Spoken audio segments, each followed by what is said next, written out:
BNP আপনার এই যে আমরা যে ডিজিটাল অ্যাক্ট নিয়ে কথা বলছি, সেই ডিজিটাল অ্যাক্টের ৫৭ ধারা নিয়ে কি হয়েছে আমরা জানি। আমরা এই আপনার ক্লিন হার্ট নিয়ে জানি, র্যাব নিয়ে জানি, এগুলো কোনো শেষ নাই। ওনারা পুলিশকে উনাদের পিছনে যখন পুলিশ লাগবে বা দুদক উনাদের পিছনে লাগতে পারে, সেই ব্যবস্থা রাখতে হবে, কিন্তু সেইটা উনাদের political economy will not allow. এটা হচ্ছে আসল বিষয়। দুদকের চেয়ারম্যান যাচ্ছে, উনি আলাপ করুক, টিউলিপের সাথে অ্যাকচুয়ালি দুদকের চেয়ারম্যানের সাথে আলাপ করুক, এটা হওয়া উচিত। এখন টিউলিপের কোন মন্ত্রীর কোন মর্যাদা নাই, শি ইজ এ জাস্ট মানে কি এমপি নাকি, শি ইজ এন এমপি। বছর আমরা ৫৪ বছর আমার জনগণের পক্ষে কথা বলতেই হবে, আমি রাজনৈতিক দলের কোন সদস্য নই। ৫৪ বছরে আপনি শুনতে পাচ্ছেন সালাম ভাই? আমি জাস্ট মাইক্রোফোনটা মিউট করে রেখেছি। আচ্ছা, গত ৫৪ বছরে কোন রাজনৈতিক দল অবাধ এবং সুষ্ঠু নির্বাচনে পুনর্নির্বাচিত হয় নাই, এবং এইটা কিন্তু আমাদের প্রত্যেকটা দলের মধ্যেই চিন্তাটা করা উচিত, বিএনপির করা উচিত। কেন হয় নাই?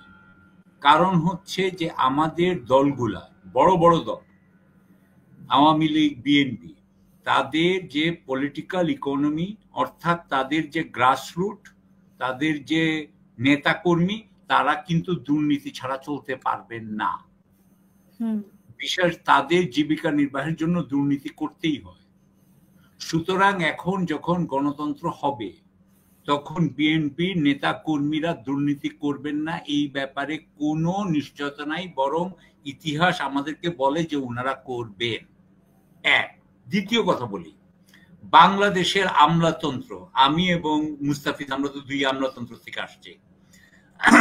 আমলাতন্ত্র আমরা চিনি, গত ১৫ বছরে যে আমলাতন্ত্র ছিল সেই আমলাতন্ত্রই মোটামুটি আছে।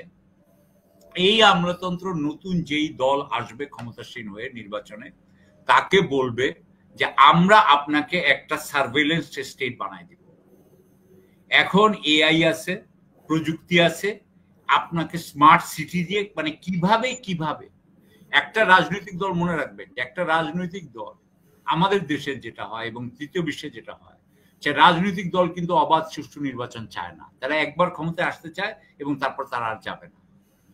এখন জনাব সালাম বললেন যে বিএনপি এরকম দল না, কিন্তু বিএনপি কিন্তু 1900, আমি এগুলো নিয়ে পুরনো কাসুন্দি ঘাটতে চাই না, কিন্তু 1996 সালে কি হয়েছে আমরা জানি, 2006 সালে ইয়াজউদ্দিন গভর্নমেন্ট নিয়ে কি হয়েছে আমরা জানি। সুতরাং বিএনপি আপনার এই যে আমরা যে ডিজিটাল অ্যাক্ট নিয়ে কথা বলছি, সেই ডিজিটাল অ্যাক্টের ৫৭ ধারা নিয়ে কি হয়েছে আমরা জানি। আমরা এই আপনার ক্লিন হার্ট নিয়ে জানি, র্যাব নিয়ে জানি, এগুলো কোনো শেষ নাই।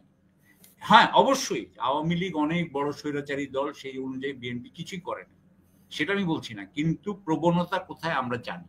এবং এটা কিন্তু আমি বিএনপিকে ছোট করার জন্য বলছি না, আমি বলছি এটাই বাস্তবতা, এটা করতেই হবে, কারণ এটা economic necessity to be in পাওয়ার।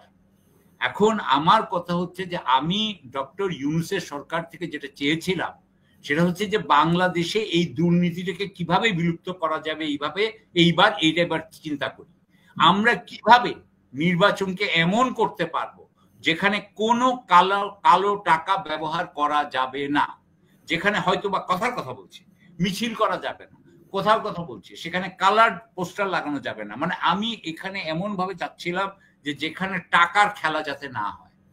এই সমস্ত জিনিস কিন্তু আসলে আমরা করি নাই।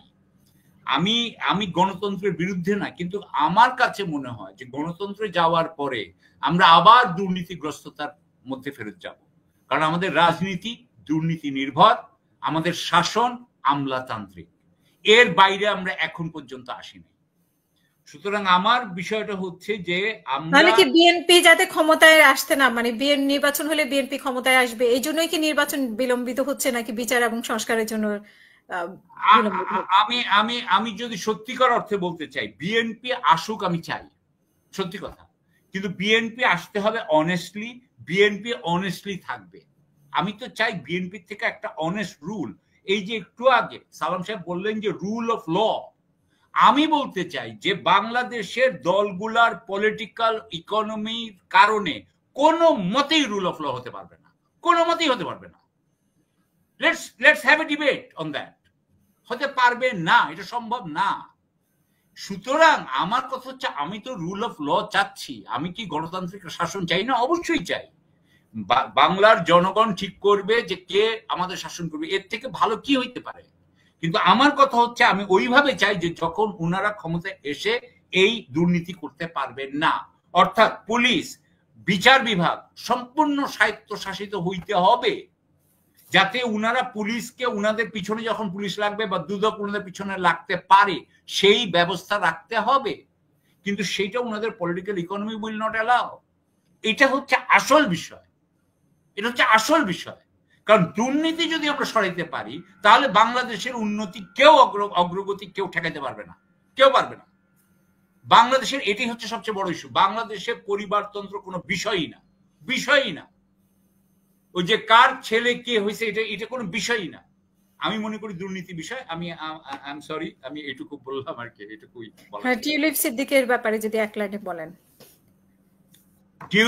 টিউলিপ সিদ্দিকীর সাথে মিটিং হবে কি হবে না, that is not actually to me, it is না, উনি মানে শেখ হাসিনার পরিবারের সদস্য হিসেবে না, উনি একজন ব্রিটিশ নাগরিক হিসেবে, ব্রিটিশ সাবেক মন্ত্রী হিসেবে উনি যে চিঠিটা লিখেছেন সেটা মানে উনি আসলে, আমরা কি কলোনিয়াল সাবজেক্ট?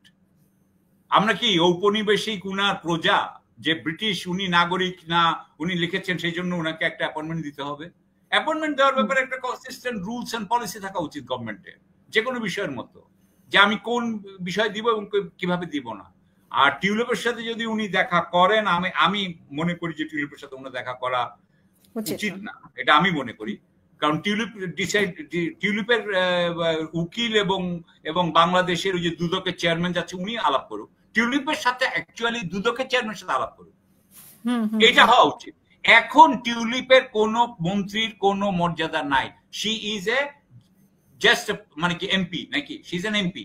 উনি যদি এমপি হন, উনি আমাদের দুদকের চেয়ারম্যানের সাথে, আর যত সম্ভব তার এমপি তো নেই এখন, আমি যদি ভুল না করি, যদি হয় দুদকের চেয়ারম্যানের উপরে উনি যাইতেই পারেন না, এটা হচ্ছে আমার বক্তব্য। বুঝতে পারছেন? মানে আমি যদি পররাষ্ট্র মন্ত্রণালয়ে থাকতাম, আমি এইখানে প্রটোকলে আটকাই দিতাম। এটা হইতে পারে না। ডক্টর ইউনূসের সাথে টিউলিপ সিদ্দিকীর এখন মিটিং হইতে পারে না।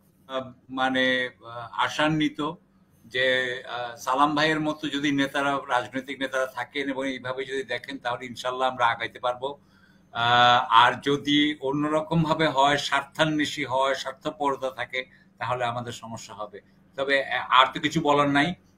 আমরা খালি যেই ব্যাপারে ঐক্যমত্য হয়েছে আপনার অনুষ্ঠানে, যে আমাদের এখানে টাকার খেলাটা বন্ধ করতে হবে। আমি দেখছি যে দর্শক শ্রোতারাও সেই বিষয়ে একমত, আমরা সবাই আসলে একমত। এটা অলিগার্করা চাইবে না যে টাকার খেলা বন্ধ হোক, কারণ টাকার খেলা বন্ধ হলে অলিগার্কদের সমস্ত ইনফ্লুয়েন্স শেষ হয়ে যাবে।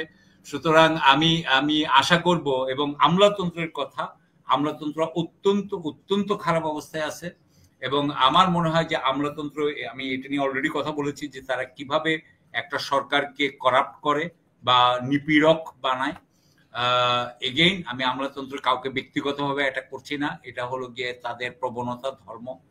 তো আশা করি আমরা এই ধরনের ঐক্যমত্য যদি হয়, যে আমরা টাকার খেলাটা বন্ধ করতে পারি, এই ব্যাপারে যদি বিএনপির সাথে এবং অন্যান্য রাজনৈতিক দলের সাথে যদি ঐক্যমত্য হয়, তাহলে আমার মনে হয় আমরা একটা বিশাল অগ্রগতি সাধিত হবে। ধন্যবাদ, অসংখ্য ধন্যবাদ।